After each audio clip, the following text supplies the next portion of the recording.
hariho content iheruka gutangwa na Liberty yagerageje kwerekana zimwe mu filime zakozwe na Abel yerekana neza yuko zakozwe uko bitategeza kugenda bitewe nuko we yari yazimuhaye ngo azikore hanyuma aramwihinduka abo ari we zikorera hanyuma bamaze kubitwara mu mahiganwa Face Cup hanyuma ntivyagenda neza kimwe mu bintu novuga yuko abantu bagerageje kwikana ico cyumviro kigaragara nk'icyumviro cyo kwiyemera kwerekana ko umenga urashoboye kwerekana ko umenga wowe ibintu byinshi ikintu gikoze kica kimera neza nka Liberty kuja kuhagarara kuri social media agatangura guponda ibikorwa by'undi umuntu nibaza ko bitari bikwiriye ubwa mbere amaze yikosore kuko niho bizotuma bwa butumwa we afisa agomba gushikiriza abarundi babwakira kuko nawe Abel wayo nawe arafise ubutumwa bari mu filme agiye gukora kana kene gushikiriza abantu niko turayiganisha rero ibikorwa ahubwo twebwe n'ubwa mbere korawe ko dushoboye gukina hanyuma kandi na message tugiye gutanga ko ari message meze neza hari abakinyi ba filme nga mu Burundi bateye imbere bamaze gutera imbere cyane aho bashobora gufata nk'imiliyoni 10 bakazishira muri filme uyo n'umukinyi wa filme yitwa Bend wayo ndibazura muzi ne ukurikirana ibikorwa hafi by'abantu usanzwe bakora umwuga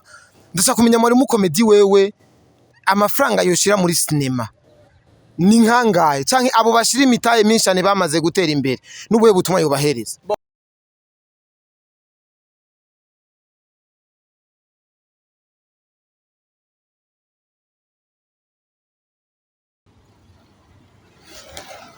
One two yes sir yes when and bakunzi bakoresha umwanya media mumeze gute meze neza ni Mr Tugesho n'umunyarusoko ni Mr Suto Chawa Mr Vuguta byume byumye na Kanyamuji ni Mr koresha umwanya iyi nayo ni koresha umwanya media aho navuze nti uno musireka ndakuzanire umwe muri babantu muba mukeneye kumenya ivyabo narababwiye neza yuko jewe sinzo kwibanda kuri ya mazina mumenyereye cyane ngo bande na bande bubatse amazina kuko bajya umwanya umwe baratugara ko ndetse ndanabaha n'ubutumwa kuko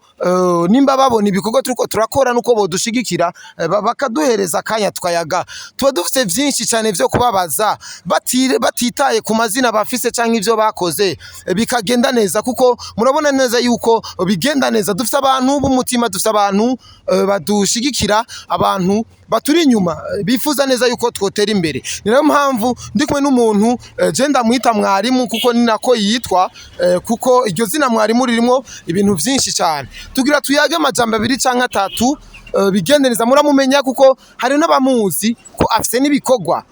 mwarimu mambo vipi mzee umeze neza ariko jemeze neza cyane gose kuvyibaza mwarimu neza na neza uno munsi uri kuri nombonesha kure yakoresha umwanya media ndashaka kumenya kwanza mwarimu niki gituma kwanza ataboneka ku ma media agiye atandukanye kandi je mbona umengo babikora neza bona timu yiwe ya mwarimu entertainment mbona umengo babikora neza cyane je novuga yuko ikintu cyambere gituma tutabonekana ku ma réseaux sociaux cyangwa ku ma platform atandukanye cyangwa ama TV online atandukanye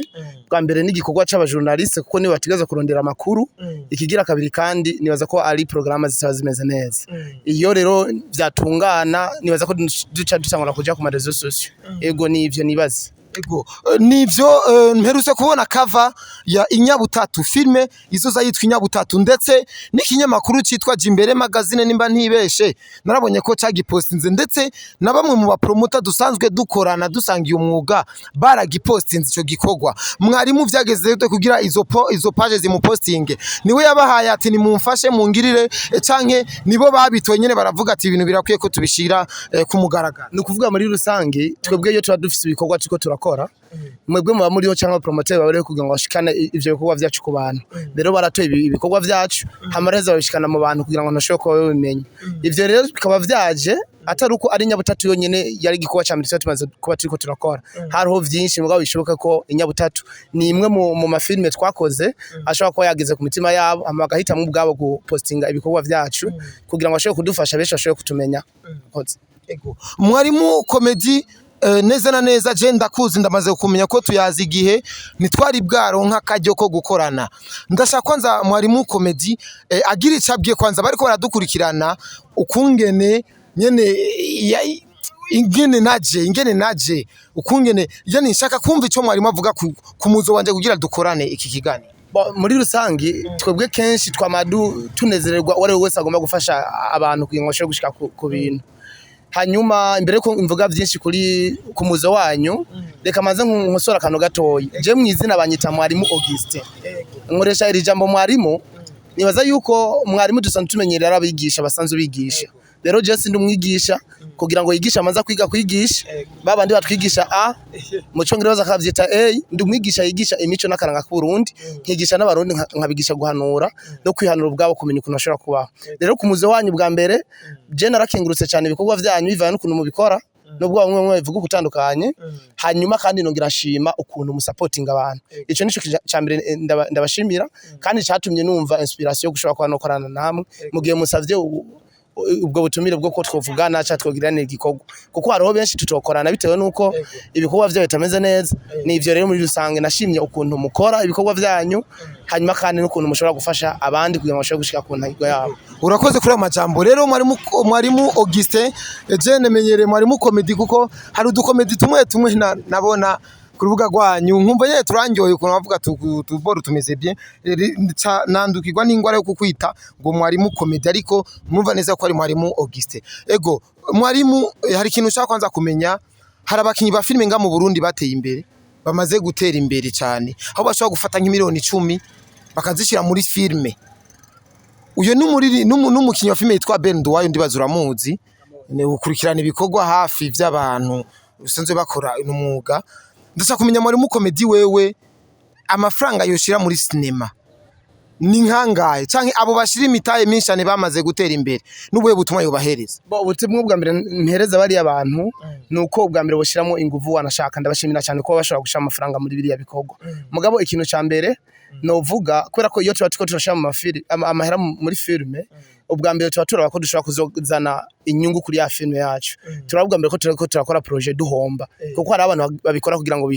biyemere atari uko bafise ubushobozi bwo kuba bo bikora no kuvuga filme zabo zikazikinwa kutameze neza hanyuma kandi n'uburyo bwabo bwo gukina bakaba batameze neza rero no saba babandi bashamo ya mitahe kumaza kuraba abantu dushizemo uwo mutahe filme turiko turakora ni filme ifise agaciro ni abantu badukinira abantu babishoboye cyangwa dushizemo gusa kugira ngo bamenye ko twashizemo amafaranga aho rero urumva ko nca mvuga kuri vyinshi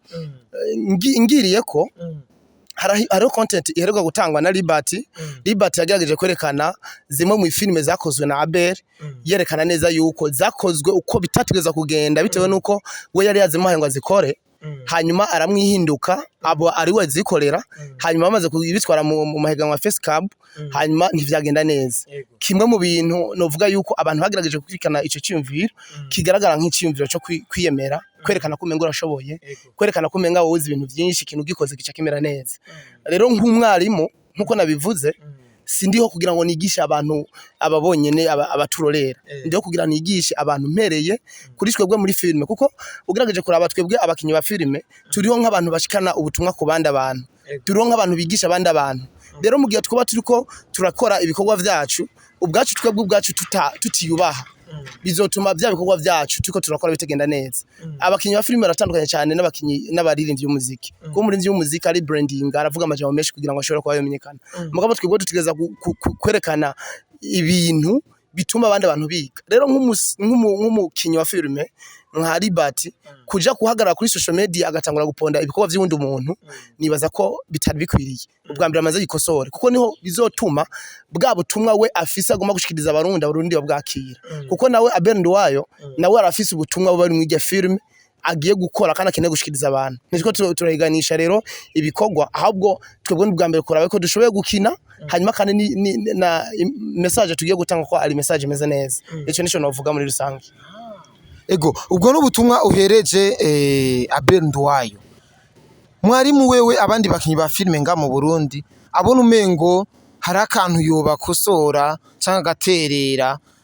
ni nk'abande atari bangamwe muri rusangi twebwe ntituyokuye ngo